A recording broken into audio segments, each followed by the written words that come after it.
donnez-moi une raison d'être musulman. Juste une raison. Allez, voyons ce que tu as ici. Je t'en donne 10. Premièrement, l'islam donne des réponses claires et rationnelles aux questions importantes qui préoccupent chacun.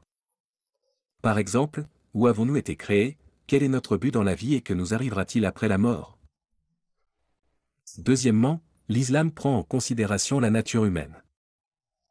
Ainsi, il ne place ni le côté spirituel avant le côté physique, ni le côté physique avant le côté spirituel. L'islam crée un équilibre entre les deux qui suffit à réformer tous les aspects de la vie humaine. Troisièmement, l'islam ne reconnaît pas la soumission aveugle et ne l'exige pas. Cela élève la valeur de l'esprit et de l'intellect. Il n'y a pas de zones interdites ni de tabous dans la pensée. Il dit plutôt à ses adeptes de penser comme un moyen de renforcer leur foi en Dieu. Quatrièmement, l'islam refuse d'adorer les créations. Il se concentre plutôt sur l'adoration du Créateur uniquement, le puissant Seigneur qui a été décrit par tous les attributs de perfection. 5. L'islam ne permet pas la confusion dans la vie quotidienne. Il présente un ensemble de législations pour organiser la société, l'économie, la politique et même les relations personnelles. Ces lois appellent à des valeurs élevées sans pour autant méconnaître la nature humaine. Si les religions perçoivent le Créateur différemment, l'islam l'annonce clairement.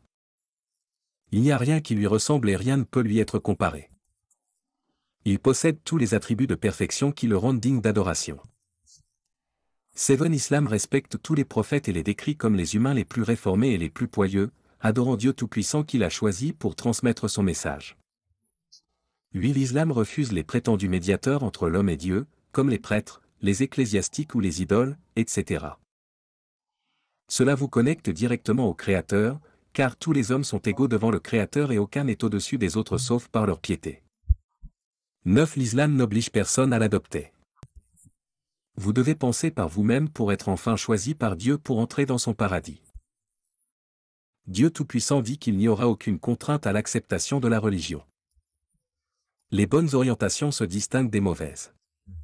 Dit par le témoignage de tous ceux qui l'embrassent, l'islam change la vie du nouvel adhérent de 180 degrés pour le mieux. Et c'est pourquoi c'est l'une des religions qui connaît la croissance la plus rapide au monde, selon Guinness.